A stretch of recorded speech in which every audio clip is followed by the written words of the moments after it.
आता येत आहे आषाढी एकादशी आणि एकादशी म्हटलं किंवा उपवास म्हटलं की आपण वेगवेगळे पदार्थ ट्राय करतो. साबुदाणा वडा, साबुदाण्याची खिचडी, वरळीची भगर वगैरे. पण आज मी तुम्हाला काहीतरी वेगळी रेसिपी घेऊन आली आहे, ती म्हणजे कच्च्या केळीची भाजी. तर व्हिडिओला सुरुवात करते. हाय हॅलो नमस्कार, माझ्या यूट्यूब चॅनलमध्ये तुमच्या सगळ्यांचं पुन्हा एकदा मनस्वी हार्दिक स्वागत करते. तर कच्ची केळी आपल्याला सोलून घ्यायची आहे. तर केळीला आहे ना मधून एक चीर पाडायची आणि ह्या पद्धतीने त्याचं साल अलगद निघून जातं. आणि जर केळीचं साल निघत नसेल तर 1 ते 2 चीर तुम्ही जास्त पाडू शकता, त्याने पूर्ण साल लवकर निघायला मदत होते. किंवा तुम्ही याला आहे ना उकळूनसुद्धा करू शकतात. म्हणजे कुकरमध्ये 1 शिटी होऊ द्यायची, तर लगेच साल निघून जाते किंवा शिजायलाही जास्त वेळ लागत नाही. परंतु ह्या पद्धतीने जर केली ना तर भाजी खूप रुचकर लागते. तर बघा पूर्ण केळी सोलून झाली आणि ह्या पद्धतीने आपल्याला कट करून घ्यायची आहेत.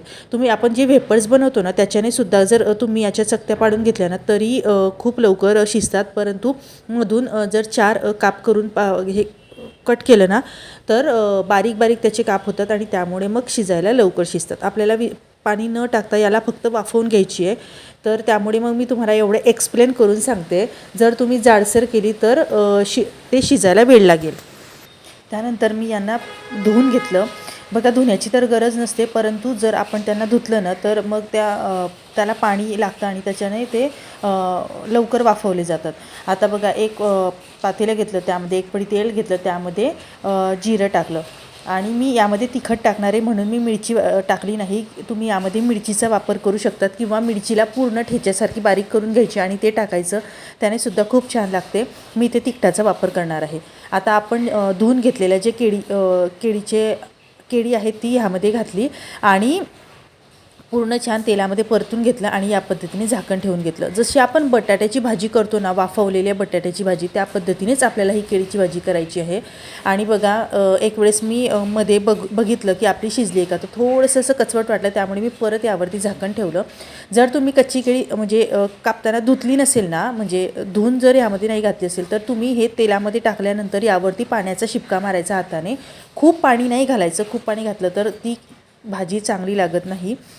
त्यामुळे ह्याला फक्त एकतर तुम्ही धुवून जे आपण काप केलेले आहेत ते टाका किंवा या तेलामध्ये टाकल्यानंतर वरतून पाण्याचा शिपका मारा. तर बघा आपली ना केळी खूप छान शिजलेली आहे. मिरचीचा वापर सुद्धा करू शकतात, पण मी यामध्ये तिखट घालते. चवीनुसार मीठ घालून घेतलं आणि बारीक शेंगदाण्याचं कूट घालायचं यामध्ये आणि पूर्ण आपल्याला याला परतून घ्यायचं आहे. बघा यात आपण काहीसुद्धा पदार्थ घालत नाही तरीसुद्धा ही भाजी तुम्ही बनवून बघा आणि मला नक्की कमेंटमध्ये सांगा तुम्हाला कशी वाटली. खूप रुचकर लागते आणि तुम्ही एक वेळेस बनवाल ना तर तुम्ही वारंवार ही बनवाल. साबुदाणा खायचं विसरून जाल, एवढी छान ही भाजी लागते. आणि नाश्त्याला वगैरे जर तुम्हाला एकादशीच्या दिवशी थोडा नाश्ता करून ऑफिसला जायचं आहे वगैरे, तर तुम्ही ही भाजी नक्कीच ट्राय करू शकतात.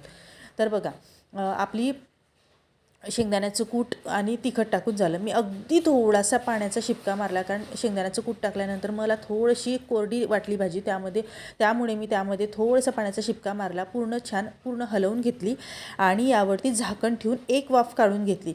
बघा ही भाजी करायला वेळ जास्त लागत नाही, पण प्रोसेस आहे ती मी पूर्ण तुम्हाला व्यवस्थित एक्सप्लेन करून सांगते, जेणेकरून तुम्ही जेव्हाही ही भाजी बनवाल तेव्हाही कुठेहीच काहीच मिस्टेक राहणार नाही आणि व्यवस्थित तुमची भाजी होईल.